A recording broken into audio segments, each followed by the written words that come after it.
There are over 40,000 snail species around the world, but how many of those 40,000 can you actually eat? Well, I plan to find out.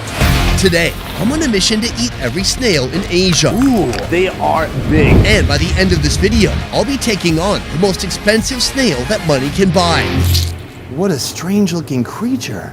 But first, the most affordable and tiniest snail of the day. These snails are absolutely microscopic, and actually, for each one, it costs less than a penny. This is the button-top snail. They call it that because if you look at it from the side, it looks like the top of a button.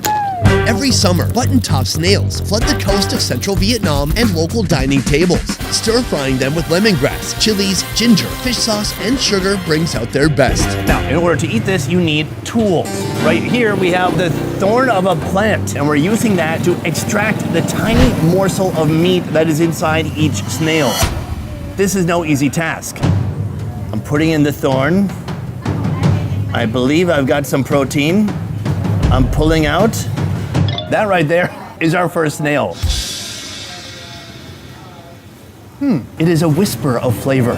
I'm told that this is a snail that's known for its subtle ocean sweet flavor, but the reality is I tasted a hint of lemongrass and then it was gone like a breeze in the fall. This is a food that would be literally impossible to get nutrition from. If you're a bodybuilder and you're using this as your protein source, you're gonna look like this. In Vietnam, snails are practically a religion. From seafloor swimmers Look at it move. to mud-dwelling oddballs, It looks so incredibly creepy. locals eat them all, and I plan to do the same.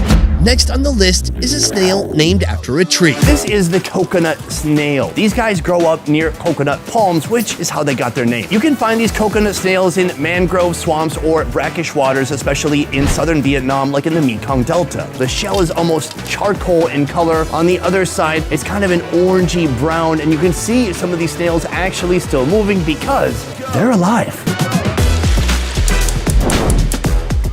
A thorough boil with lemongrass, salt, sugar, and chili prepares the snails for cooking. These snails here are sweet, chewy, ocean briny, and perfect for soaking up sauces, which is exactly what we're gonna see next. Sugar, mixed salt and pepper, chilies, and kumquat juice team up to create a zesty sauce. In go the boiled snails, getting a glossy coat before they strut their way to the table. This food isn't about feeling full, it's about feeling good and getting that delicious taste of the coconut snail right here in your banh mi hole. So let's get to it. Step 1, grab a snail. Step 2, take this, a new tool. Put the needle inside and kind of wrestle the snail out of there. Jeepers, these are still pretty dang small.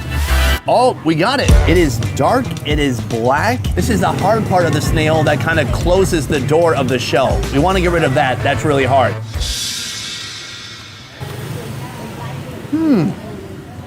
Okay, a little bigger, a little more robust, a little bit more flavor. The main flavor coming off this thing, it's a little bit spicy, salty. It's got a little hint of heat to it, and I taste lemongrass. Overall, pretty delicious. These little guys go for 3 cents each, but throw in 2 more cents, you'll get something even meatier and way more bizarre. On the outside, their shells are dark and gray, but on the inside, their flesh is orange and black. It looks so incredibly creepy. I love it. Meet the blunt mud creeper snail, a name they earned from living in the muddy coastal areas of Southeast Asia. It looks like a snail that has an elephant trunk. You can see his 2 beady eyes right here, and then some kind of a proboscis mouth reaching out, trying to touch the world. Give me a lick. What do you think? Not interested. It is retreating after touching my finger. Before hitting the cooking pan, each blunt mud creeper gets its shell tip snipped. These are known as sucking snails because you have to suck them out of the shell, but here's the problem. Right now, it's impossible to suck because there's no ventilation. What do? Well, they take half of this conical shell and they snip it off. Then, when you give it a little bit of a suck, it pops right out. Leaving their shell tip behind, the snails soak in a bubbling hot bath with lemongrass to shed their muddy scent. In a wok, margarine melts down before meeting more lemongrass and the snails. Then comes a creamy trio: condensed milk, cow milk, and coconut milk. Next, sugar, MSG, and seasoning powder, each by the ladleful. Finally, a small heap of Vietnamese coriander and fresh chilies seal the deal. That right there is a beauty. We've got chilies, we've got herbs, we've got tons of lemongrass flavor popping out of this thing. The first thing I want to do is show you this broth, or the sauce that they put on here, because that is what it's all about. Let's start by tasting the sweet nectar that is flavoring our snails. Oh my Lord. It's so creamy. This has like 4 different types of milk, and it's so hard to identify which flavor or which type of milk you're getting. It's sweet, it's creamy, it's rich, it tastes glorious. And that sauce is flavoring these guys right here, the sucking snail.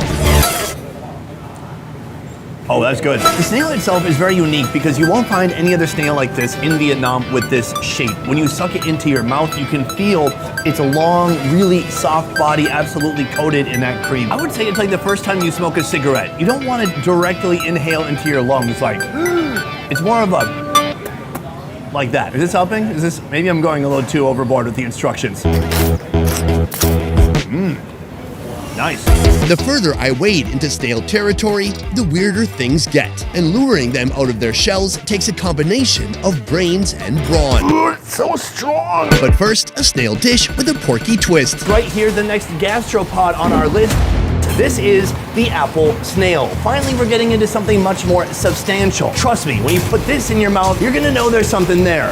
Apple snails pop up in flooded rice fields across Vietnam. At 20 cents a piece, they've made a name for themselves with one legendary recipe that I'm about to try. Now, lying within this shell is a mighty meaty morsel known for being really chewy and dense. But here's the thing, we're not gonna be eating this snail straight.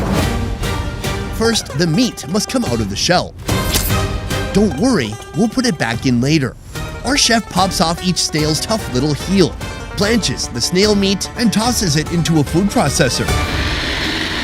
Next, in a blender, he combines fish paste, ground pork paste, and the ground snail meat with a fragrant medley of ground lemongrass, ginger, and lime leaves. He seasons the blend with fish sauce, MSG, sugar, and oyster sauce.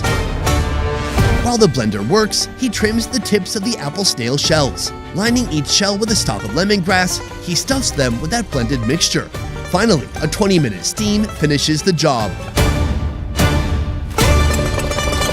What you see here is the unlikely and beautiful marriage of snail and pork, all minced up, mixed with a bunch of other ingredients and shoved back into the snail. You see this right here? This is like a little ripcord. I'm gonna take both sides of these lemongrass handlebars, jiggle it back and forth, and there you have it. Right now, it's time to give them a ceremonial dip in the fish sauce. Let's toss it back. Cheers. Oh yeah. I swear there are foods out there, you can taste it with your fingers before it even reaches your mouth hole. That, I knew it was gonna be delicious. I could feel the pork. I could feel that minced meat. Pork and snail was very springy, it's juicy, it's a wonderful texture. Beyond that, when you mix it with this sauce is undeniable. It's hot, it's garlicky, and it's full of sweet fish sauce flavor. This is what it looks like to step up your snail game. You wanna impress a first date with snails? Actually, you're off to a bad start already if you're doing that. Listen, if you want to drink beers by yourself and eat snails, this a great option. From Vietnam's rice paddies, my snail adventure is about to go global. This comes all the way from South Australia. Building up to a giant snail from the Atlantic Ocean. Look at this goo from the inside. This is what they put into women's cosmetic products, I assume. But next up on this global tasting tour, a snail from France. These are Burgundy snails. In France, they're called escargot. It means snail. I thought it meant something potentially more fancy, but no, it's 3 syllables to say snail. It does sound fancy though. These guys grow up in France, and actually it could take 3 to 5 years for them to reach this mature size, but when they do, they pluck them, they freeze them, they throw them on an airplane, and they send them here. No lemongrass, no ginger. This snail recipe screams Europe. First, the snail meat leaves its shell to sizzle with butter, garlic, and thyme. The Burgundy snail has been eaten in France since Roman times, and it's so highly prized that there are laws around plucking these things from the wild. If you come upon some Burgundy snails in the wild that think you're gonna get yourself a free meal, think again. French police are brutal. They will hit you with a little stick. I think that's about it. I mean, they're not like American police. They're not gonna fill you full of holes or anything, but still, they'll hurt your feelings. Our chef whips up a mixture of butter, parsley, and shallots, then adds mashed seaweed, pickled kelp, and lemon juice, continuing to whip it until it's all smooth.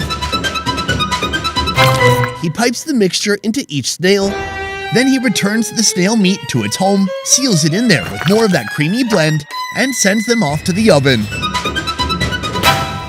All right, folks, we have our escargot right here, and I am ready to escargot into our next snail dish. In France, if you were eating the burgundy snail, you'd probably be eating it simply with butter and parsley. But here, since we're in Vietnam, they had to kind of dress it up a bit. God, it smells like garlic bread. So right now I'm gonna put my snail retrieving device into the shell and try to crowbar the snail out. Oh, great success. It is kind of a medium-sized snail, especially considering the size of the shell. It's really shriveled up a bit.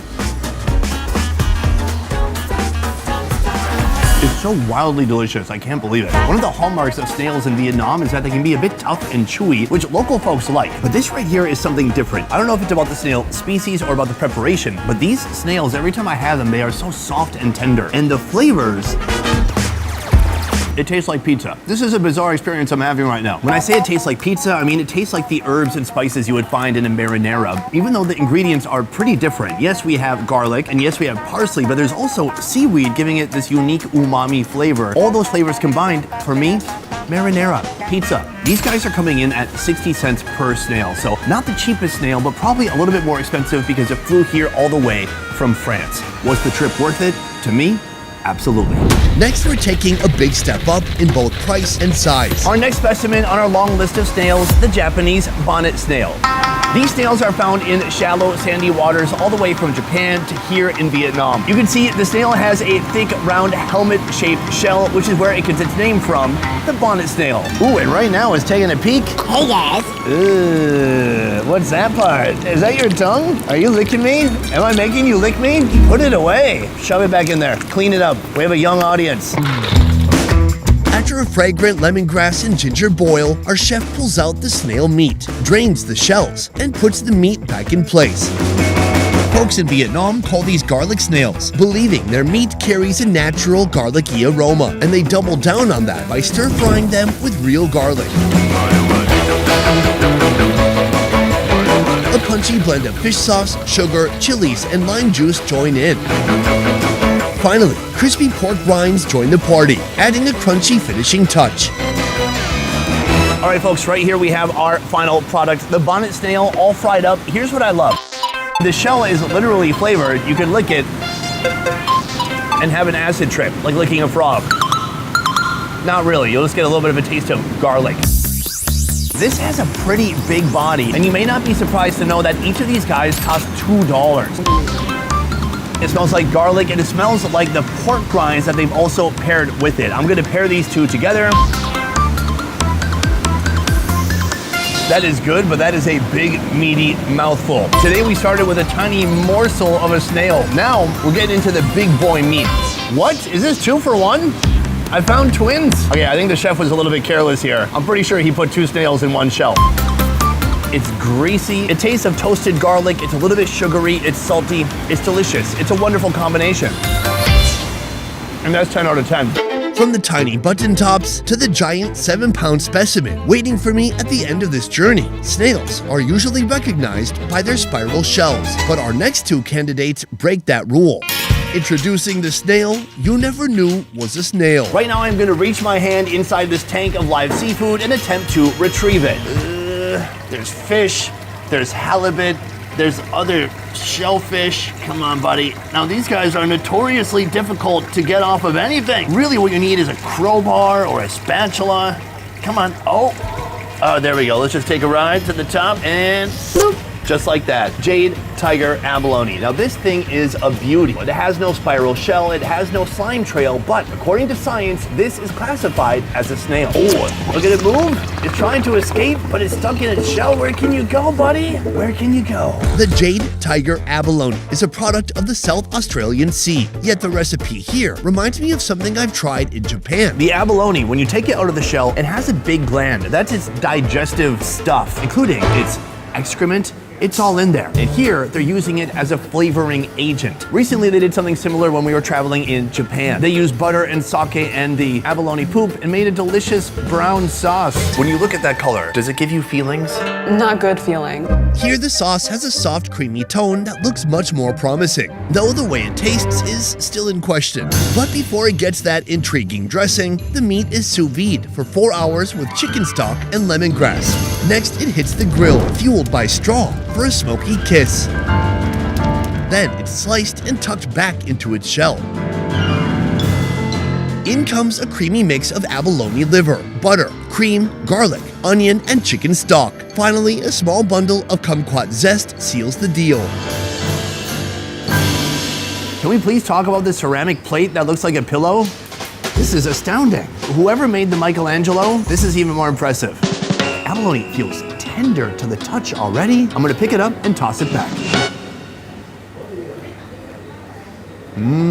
That's working for me. Light it up, light it The up. abalone itself, pretty tender overall. It's got a nice density to it, but let's talk about that sauce. So I thought that liver gravy was gonna be a little bit more briny or intense, but it's not. It's just got like a nice, subtle, savory creaminess to it. And that, when it's paired with this kumquat zest, it tastes actually delicious together. The zest is so zesty, it's very citrusy, it's very bright. That liver gravy and that kumquat zest, they pair together like Jackie Chan and Chris Tucker. Those guys should do another movie. They're old now. Oh, that means I'm old. At $5.60, the Jade Tiger abalone isn't exactly cheap, but our next variety costs over 3 times as much, and for good reason. Snail number 9 on our list, coming all the way from South Korea, the black lip abalone. And if you're wondering why they call it that, well, just take a look at this. Oh, it's wild because it is such a firm, dense meat. You put your finger on it and you can like leave your fingerprint inside. What's amazing about these guys is that they come all the way from Jeju Island. That is like Korea's Hawaii. These suckers are no easy catch. They dwell deep beneath the waves and are handpicked by extraordinary divers, like the ones I met in Japan. These badass women are in their 70s and they dive without any breathing equipment. All that effort adds to the price. But is the flavor worth it? When it comes to preparing these guys, they can either be steamed or grilled, but today we're gonna be eating them raw. The chef rinses the abalone while scrubbing it with salt to eliminate any slime. He detaches the meat from its shell and organs, then repeats the rinse and scrub action, this time with lime. Now it's ready to shape-shift into slices. The shell, lined with shiso leaves and radish, becomes its final resting bed. Right here we have a nice tray of dipping sauces. Here they have a soy sauce that's been infused with truffle. On the side of it, some chopped wasabi stem, and then we have a mound of enough wasabi to kill a freaking horse. Now, before I taint the flavors of the black lip abalone, I just want to try it straight up. We have a thick piece of raw abalone that looks like it's gonna be super crunchy and hard.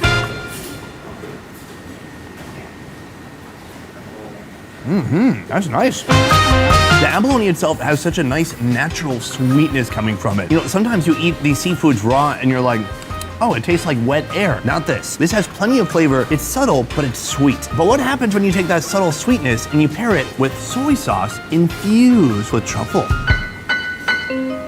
Oh. That's good. Savory, a little bit sour too, and plenty of truffle flavor. All of that paired beautifully with the abalone. Meanwhile, we have this right here. This is what I'm told is called the wasabi stem. Let's try it out. I'm scared. Oh, that's really nice. It's salty, it stings, it gives you a little bit of a hit in your cerebellum. It has that sting or that punch of a horseradish, but with more layers of flavor. This is gonna pair beautifully with this abalone.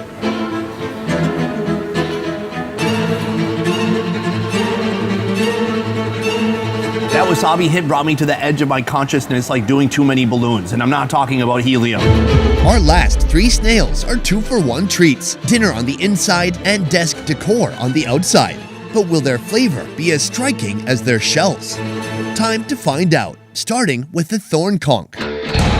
Come take a look at this medieval bad boy with a body of armor. You can see these giant thorns on each side helping to protect it against predators. But it couldn't be helped against the ultimate predator, woman. You thought I would say men? No. Ladies, they're very predatory. Right now you can see it's kind of sticking its tongue out at us. Ugh. It's closed off to us, but I want to peel it out. I want to show you to the world. Not interested. All right, this snail is a bit of an introvert, quite literally. Lemongrass, ginger, and boiling water kickstarts the thorn conch presentation. This sea snail was once nestled deep in a reef off Vietnam's coast, which makes its current situation rather uncomfortable. The chef frees the meat from its shell, slices it,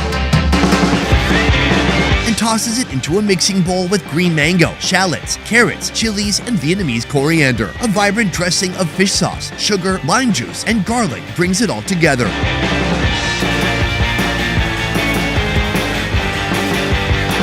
Right here we have a thorn conch salad. If your doctor is telling you to eat more salads, probably he doesn't mean this. On the top we have fried onions, we have peanuts, we have lots of texture. But beneath and around the edges, you can see nice slices of that thorn conch. I want to try one of these plain before I try the whole salad together. Let's give it a shot. Oh yeah, oh that's good. It reminds me of octopus sashimi that's been cut thin, it's already been boiled. It has a bit of a tough, rubbery bite to it. But it's so fun to chew on. Wow, there's so many treasures within this salad. Right here we have the poop sack of the snail. I'm gonna take it home and give it to my wife and child. I am a provider. Back to the salad. Right here, I really want to bring all those ingredients together. We have that unripe mango, the onions, the snail itself, all that sauce. Don't need to tell me what I already know. A broken smile. It's so refreshing. I can taste aromatic herbs. I taste the fruit. And then there's just a ton of different textures in here, from the shredded up unripe mango to the onions to the peanuts, of course, to that rubbery and chewy snail. So sad. $23 for a salad and souvenir? That seems like a steal. But our next snail isn't nearly as affordable. At $120 a piece, it's not the most expensive snail of the day, but it's definitely the biggest. Introducing the Mellow Mellow. First of all, this guy, heavy, nearly 10 pounds. Second of all, absolutely brimming with meat. Their meat is so plentiful that it's just spilling out of their shell. All of this, edible. Editors, spank sound effects. The Mellow Mellow roams the coastal waters of Southeast Asia, and it's a prized catch for local fishermen. In addition to its abundant meat, the shell alone can fetch over $20, and once in a while, it even makes a pearl. The Mellow Mellow is considered a luxury ingredient. Oftentimes, after cooking, the meat is sliced in and it's put in a variety of dishes. Today, we're gonna be eating it in a Mellow Mellow curry. After steaming for 2 hours with lemongrass, ginger, garlic, lemon, salt, and wine, followed by an icy plunge, the meat finally lets go of its grip. The snail is then sliced thin, poached again, and set aside while the curry base comes together. In a wok, oil is heated and infused with ginger, garlic, shallots, and chilies. Dried shrimp and curry leaves go in next. Then comes fermented bean sauce, curry powder, and wine. Now, the star of the dish, the Mellow Mellow meat. Chicken stock, oyster sauce, dark soy sauce, and light soy sauce add more diversity to the flavor. Okra and shallots offer some freshness, while a cornstarch slurry thickens the sauce. Finally, a splash of sesame oil. Right here, we have a type of curry that you won't find anywhere in India. Let's do a little bit of a tour of this plate. First of all, pineapple. Here, the shell is resting on a bed of greens, and then spilling out of this cornucopia of the sea, we have tons of little slices here of curried snail. I'm told the proper way to eat this is with rice. First, I'm gonna make a bed of fluffy white jasmine rice, and on top of that, I'm gonna put my curry. I've never seen snail look like this, ever. My first time having curried snail.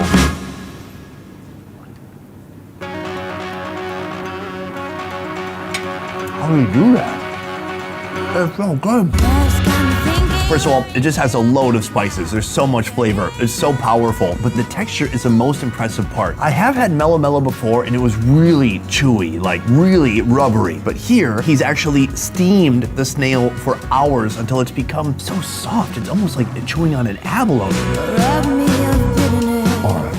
Somehow, even with all the spice he's caked on here, you can still taste the real natural flavor of the snail. It's sweet, it has a slight ocean brininess to it. I think the most remarkable part about this snail is that the texture is so similar to an abalone, but there's so much more of it. An abalone this size with 5 pounds of meat, that'd be like $1,000. Also, it doesn't exist. Here you're still getting that same satisfaction of biting into soft but dense meat, but without having to buy an expensive abalone. So that is the Mellow Mellow, the biggest snail that we're gonna eat all day today. But coming up next, the most expensive snail. This bad boy right here weighs in at over 7 pounds. It costs $135, and it's known as the Atlantic Triton's trumpet, because once you gut this guy, you put a little hole right here and Editor, did you put a sound effect in there? You did not. Okay, thank you for leaving me hanging. Appreciate that. Despite the Atlantic name, this giant gastropod is also common throughout the Pacific and Indian Oceans. These guys are carnivorous. They have strange, weird, barbed tongues, and they use those tongues to bore into starfish and suck out their insides. Cool. Now this part right here is the heel or the foot. This is what protects the snail when it wants to retreat back into its shell. But this snail is so big and so meaty that you can still touch its flesh. Ugh.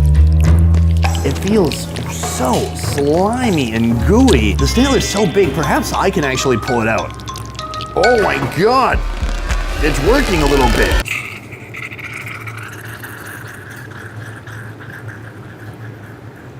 He did not like that at all. It turns out to lure the Triton snail out, we need a lot of heat. And 2 strong forks. From here, this slimy lump of meat will be transformed into 2 beautiful dishes that I'll be meeting soon. Every snail we've eaten today has built up to this moment. First, what I call fried snail balls. There's probably like a fancy French word for it, but I don't know that word. First up, the giant snail meat gets diced into tiny cubes. In a sizzling saucepan, butter melts into a golden pool before joining forces with wheat flour, cream, and milk to form a thick, dreamy mix. Cheese cubes and snail bits jump in next, and everything gets a flavor boost with a sprinkle of pepper, salt, and nutmeg. Once it thickens just right, it's time to roll out.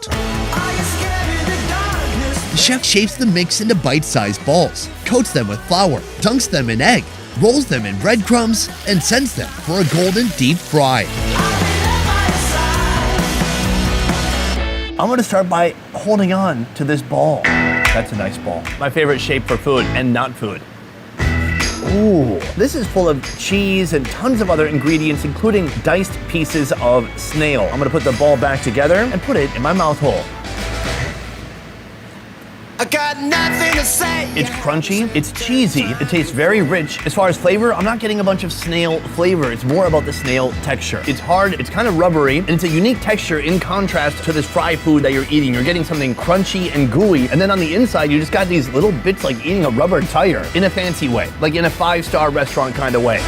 So that is our first course, but here we have something very special. I've had this food before and I've had it here in Vietnam. So most of the time in Vietnam, they will either stir fry it or serve it sashimi style, but either way, it's really hard and chewy. Here, they've done something different.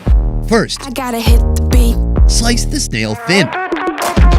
Then drench it in a pesto sauce made from breadcrumbs, parmesan, butter, shallots, basil, peppermint, and wine before a quick 5-minute bake in the oven. On a plate, spread out a creamy bed of potato risotto made from potatoes, cheese, and chicken stock. Gently nestle the baked snails on top. Sprinkle it with microgreens and pickled onions, and finish it off with a fresh basil oil drizzle. I gotta say, for something that comes out looking so scary and slimy, this looks completely elegant. They've completely transformed it into something gorgeous, and I can't wait to try it out.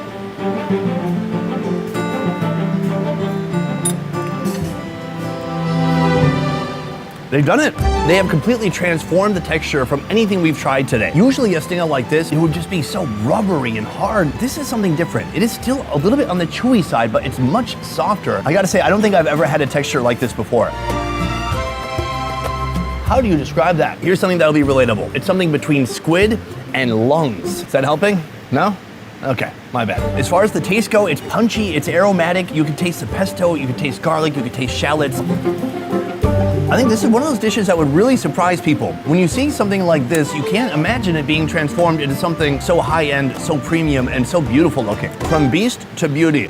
Today, out of the 11 snails that I tried, I have to say my absolute favorite was the Mellow Mellow. There was something very special about how the chef prepared and steamed that Mellow Mellow for over 2 hours, making it soft, making it tender, and absolutely delicious. So that's what I think. But let me know what you think downstairs in the comments below. Otherwise, that is it for this one. I will see you next time.